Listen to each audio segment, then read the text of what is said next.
Okay, today we're going to be talking about alien drugs, archangels, and men with purses. Men with purses.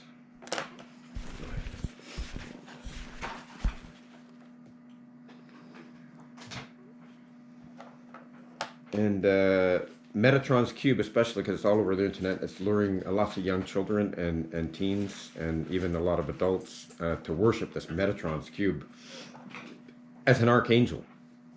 But the scriptures clearly tell us not about an angel or worship an angel. Metatron is an angelic figure in Jewish tradition. Depending on the angelology, it is considered as part of the seraphim, figures that are at the top of the celestial hierarchy and therefore closer to God. In fact, angels themselves have told men that were believers, don't bow to me, don't worship me, worship our Creator God only. We're not to worship angels. And even make idols to this Metatron guy. People are making idols in their houses to this Metatron. In Sanhedrin 38b, one of the minim tells Rabbi Edith that Metatron should be worshipped because he has a name like his master. And it's in a lot of the comic books too, but we'll get into that. You know you're glowing, right? I'll explain it later. Take the Tesseract, leave the lunchbox. Me? Yes. I'm not touching that thing. You want me to get you an oven mitt?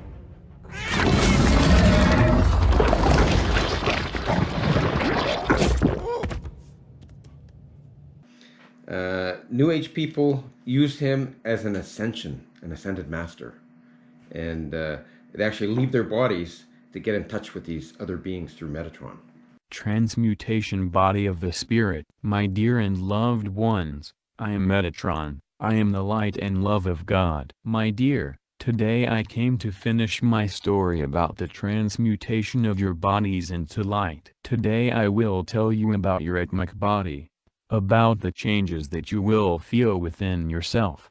These are upsides to the higher plans of being, where you are no longer a man, but the true God, the divine being, the true creator, to whom everything is subject.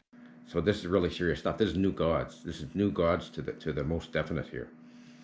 And the scriptures tell us that they will worship new gods. And we're in that time now. And let's go to Deuteronomy 32:17. Start in Deuteronomy 32:17.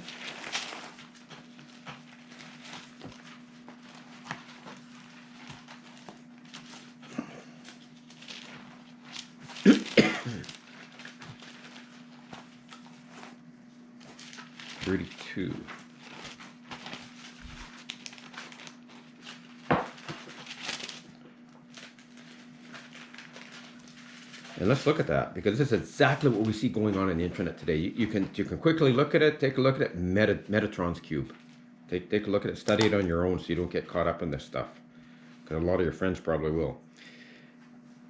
Deuteronomy 32:17 is, they sacrificed unto devils, not to God, to gods whom they knew not, to new gods that came newly up, whom your fathers feared not. Of the rock that begat thee, thou art unmindful, and hast forgotten God that formed thee. And when the Lord saw it, he abhorred them. So God abhors what these people are doing today. So you don't want to be any part of that. So the new gods are much like the new books they call the Holy Bible. You know, you notice all these, they have 200, I think it's 220 now new Bible versions. They all call a Holy Bible. They can't all be the Holy Bible. There's only one Holy Bible, and I don't even call it a Bible. I call it the Scriptures. The Scriptures. Because Paul told Timothy, the Scriptures that thou hast known since thy mother and thy grandmother taught thee. So, new gods will bring war to your gates. And we read that. But could there be as many as 40,000 of them in different languages? Absolutely. New gods, new Bible versions. Absolutely. They just keep expanding. Even in Dutch, I think, has 12 or 13 different versions now. And, well, I know they have at least 11 different books they call Bibles. The English have at least 220 that I know of now. And there's small groups like Sarang Tango and things like that. They have 4 different versions now, complete Bibles. 4 different versions. And the versions are all different. So let's go over to Judges now. Judges 5:8. Judges, that should be just a few pages more over. Judges 5:8. Judges 5:8. It's highlighted my Bible from something else I was studying before.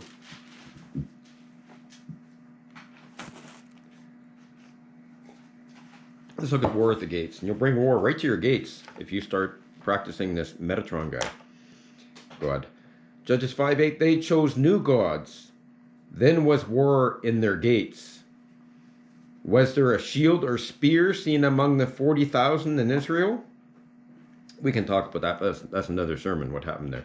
But anyhow, the Tesseract is the black cube of Saturn.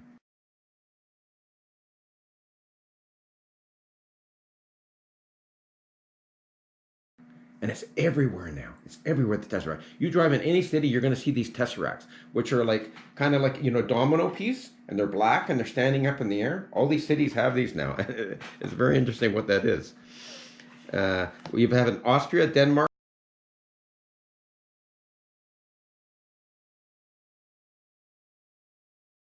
Manhattan, New York,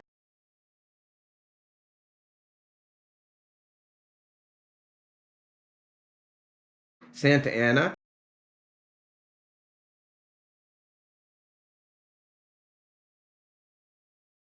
it's global cult worship, these Tesseracts now. And what about Islam and the Kaaba?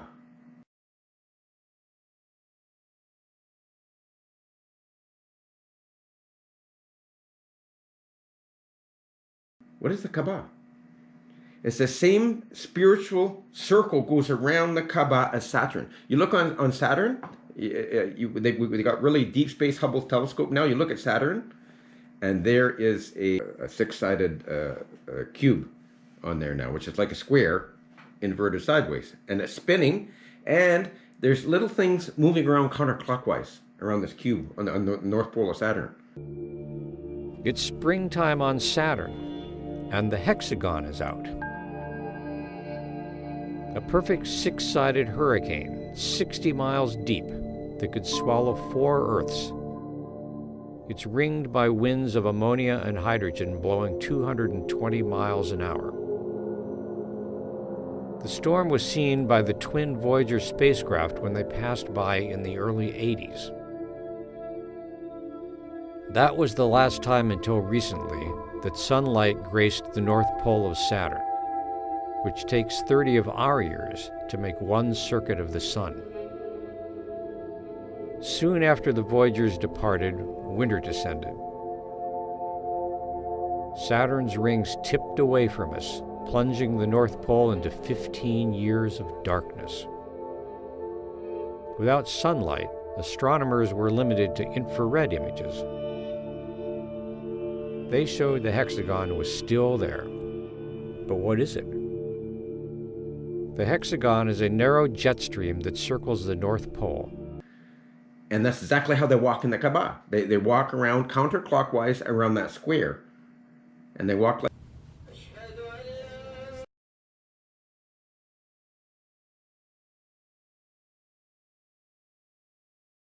that. And just like in the churches, in the charismatic churches, they get you to run 3 times in a circle to the left. It's witchcraft. That's how witches conjure up spirits and bring up the spirits.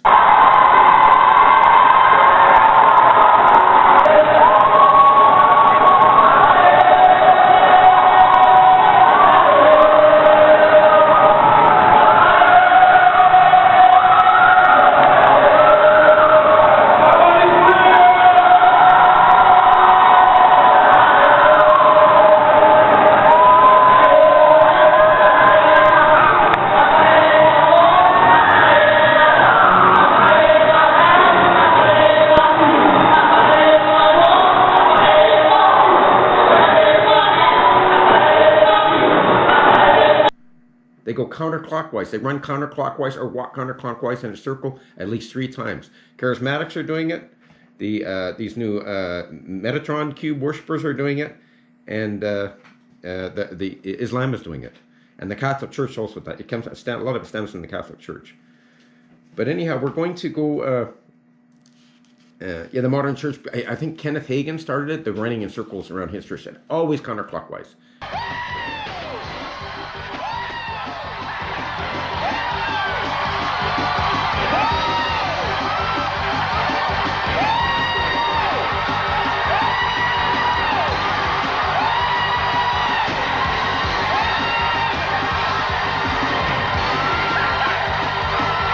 And then Kenneth Copeland carried on with it. They're all doing the same thing. So Ephesians 6:12. Go to Ephesians 6:12. Ephesians 6:12.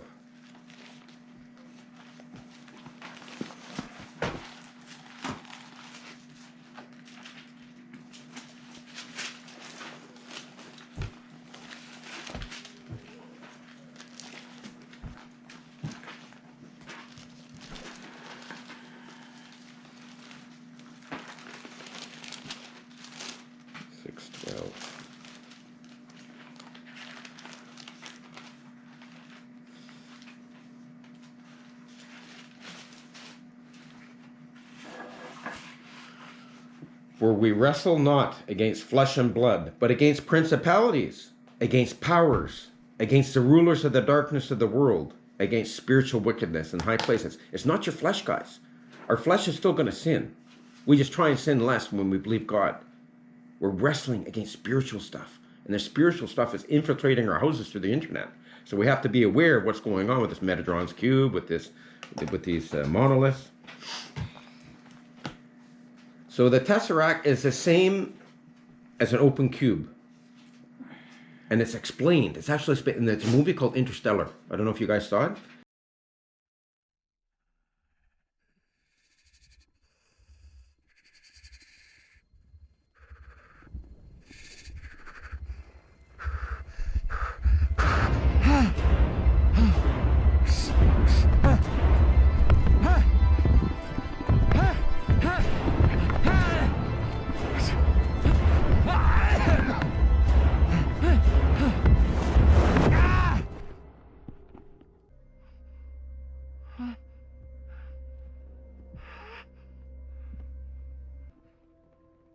You survived.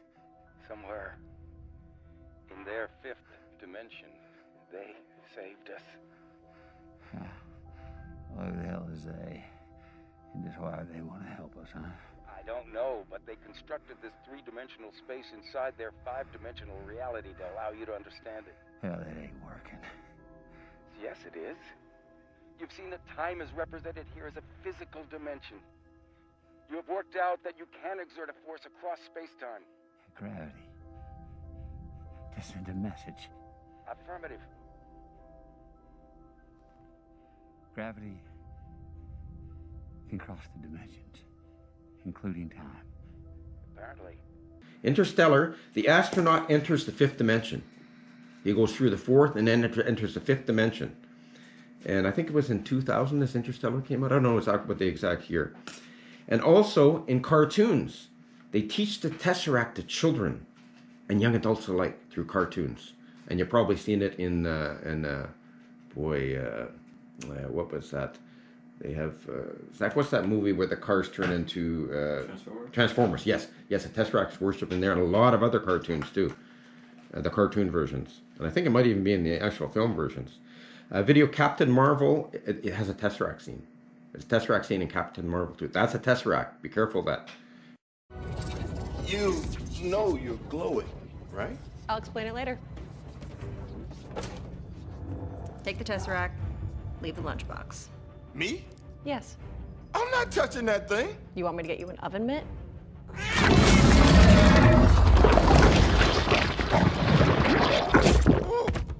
And they're teaching children, and that's something good. And there's a video, Loki. There's the Endgame movie, and the stone he worships. It's a Tesseract. That's what a Tesseract is. Start. He's convulsing. Give him air. Medic! Medic! You got some help? Speak to me. Doc, is it your chest machine? Breathe, breathe.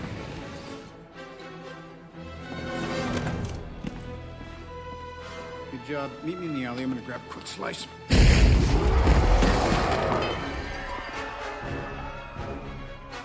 No! Stairs!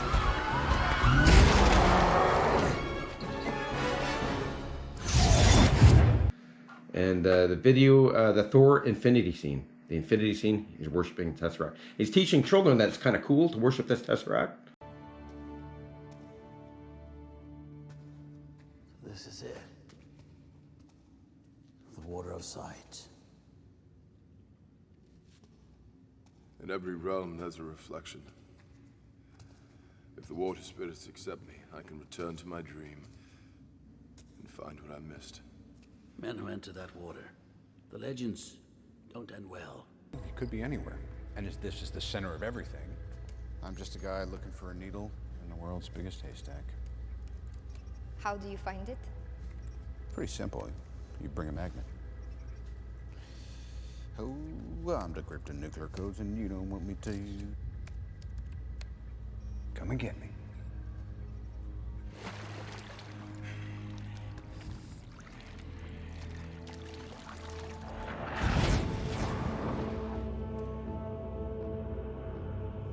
Wake up!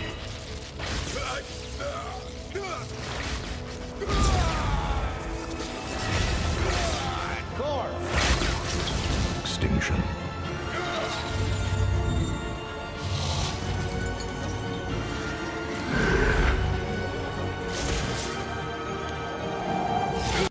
But God warns us about this. So, in Space Odyssey 2001, a monolith cube helps man evolve into the next stage of humanity.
Odyssey 2001. I don't know if you guys saw that. The monkeys all around these tesseracts, and they help man evolve from a monkey. They're teaching you evolution.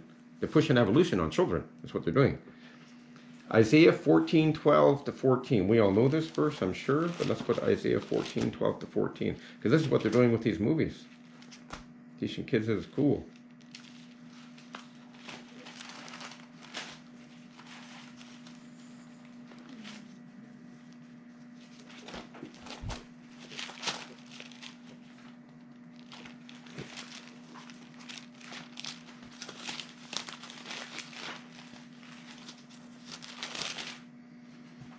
So we go to Isaiah 14. How art thou fallen from heaven, O Lucifer? And of course, we all know already, we studied this, that they changed Lucifer into morning star in all new Bible versions, including other languages. In fact, every other language I've studied. There's one new French Bible that's King James, and one Spanish Bible that's King James. And I've got one German one that has Lucifer in it. And the old Dutch Bibles from 1538, 1477, all the old Dutch Bibles are God's Word. They got Lucifer in there. They don't cloud Lucifer with morning star, who's Jesus Christ. Once they convince you in your Bible that Lucifer and morning star is the same thing, and they convince you to think morning star is the bad guy, you've demoted Jesus Christ. You've attacked Jesus Christ. You've attacked his word. For thou hast said in thine heart, I will ascend unto heaven. I will exalt my throne above the stars of God. I will sit upon the mountain of the congregation in the sides of the north. He's in those church buildings in the north, above them. They're all holding his hands up to Lucifer. They're worshiping Lucifer. Once you got a Bible that changes Lucifer to morning star, you're demoting Jesus Christ, giving Lucifer the glory. You see, he allowed you to switch him. He convinced you to switch him. I will ascend above the heights of the clouds. I will be like the Most High. Of course, all the new gods, new books called Holy Bibles, took Lucifer out. We know that. So Lucifer is imitating God using these cubes. And I'm going to show you that, because that cube is God's. That's God's cube. And he's imitating him to lure you away from this, the truth, the word. to deceive you. Before science told you there was a 3D world, do you know it was written in the scriptures already? A three-dimensional world? And I'm going to show you that. And that's what they're mimicking. That's what they're imitating to take you away from this. You won't even be interested in this once you got all this fantastic 3D stuff of this tesseract and cube. And that's in Ecclesiastes 1:9. Go to Ecclesiastes 1:9. You mean 40, right? Huh? You mean 40.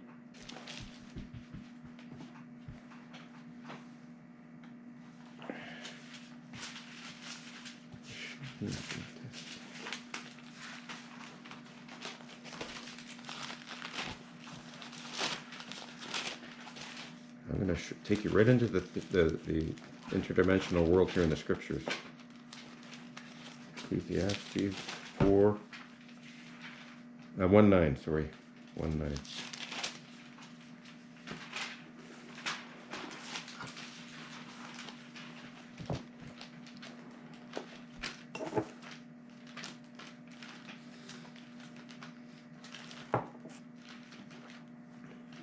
And they're trying to convince you, this is something new, this is something to worship, this is something special. But what did God say? Ecclesiastes 1:9. The thing that hath been, it is that which shall be, and that which is done is that which shall be done, and there is no new thing under the sun. All these pastors in church always say, we're going to do something new today, something new, I'm going to show you something new. No, there's nothing new under the sun. God already told us that. Now, what spirit is indoctrinating you with this counterfeit cube that you're seeing on the cartoons and on movies today? It's Lucifer, the master counterfeiter, of course. I will be like the Most High. I'll be like the Most High. So how did God describe New Jerusalem? We're going to look right into this dimensional world now that God already showed us. The New Jerusalem is 1,500 miles by 1,500 miles by 1,500 miles. So New Jerusalem is going to come down right on the Mount of Olives. And it's going to be, I don't know if it's going to be touching the ground or levitated in the air exactly, but we can study that. And it's a cube. Look at 1,500 miles by 1,500 miles by 1,500. That's a cube. God already showed us this cube. And this is what Lucifer is imitating today.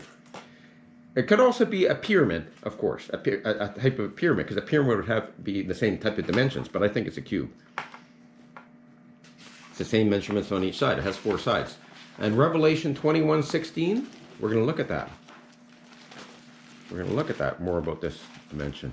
Revelation 21, almost right at the end of our book here, 21:14.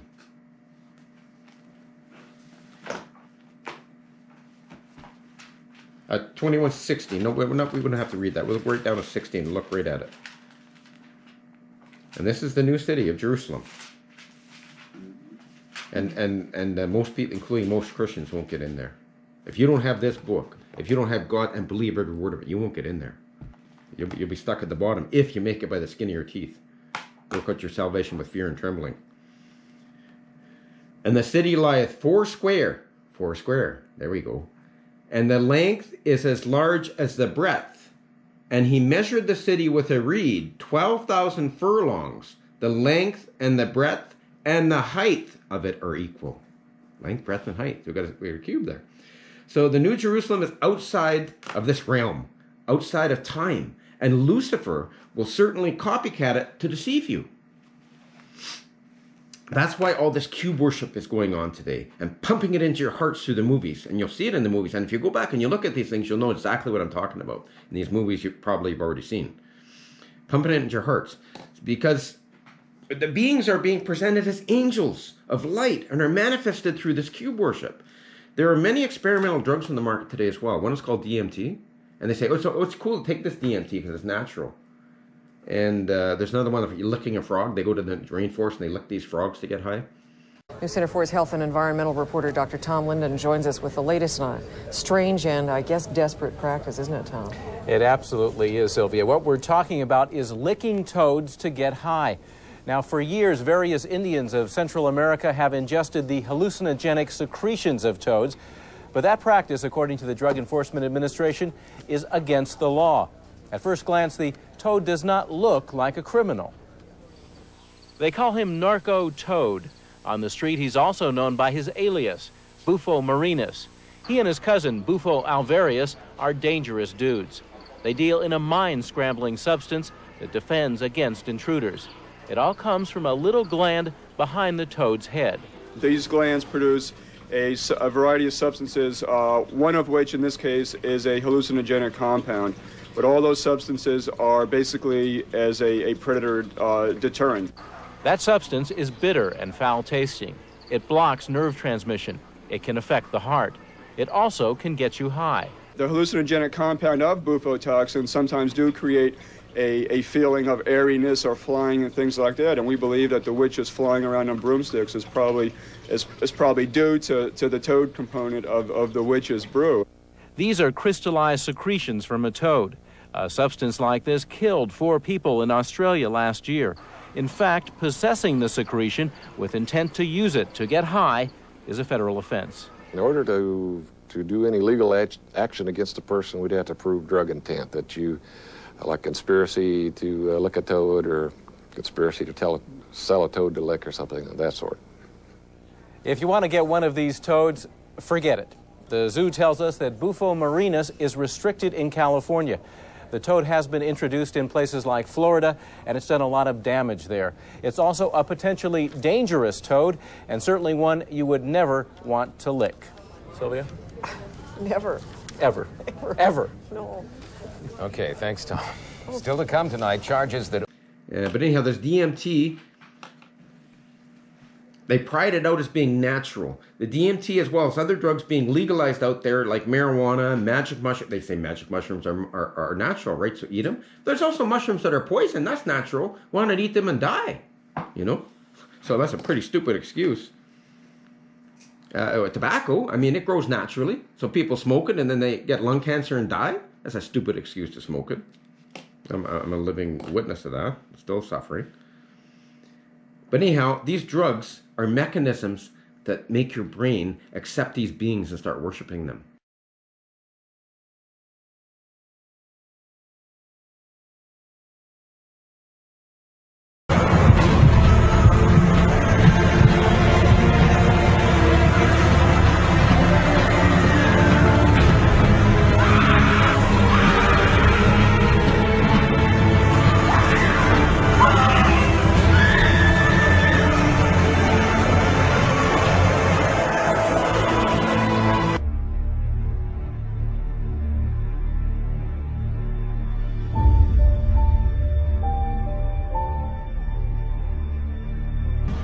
And the devil that deceived them was cast into the lake of fire and brimstone, where the beast and the false prophet are, and shall be tormented day and night forever and ever. And the books were opened. And another book was opened, which is the book of life. And the dead were judged out of those things which were written in the books, according to their works. And the sea gave up the dead which were in it. And death and hell delivered up the dead which were in them. And they were judged, every man according to their works. This is the second death. And whosoever was not found written in the book of life was cast into the lake of fire.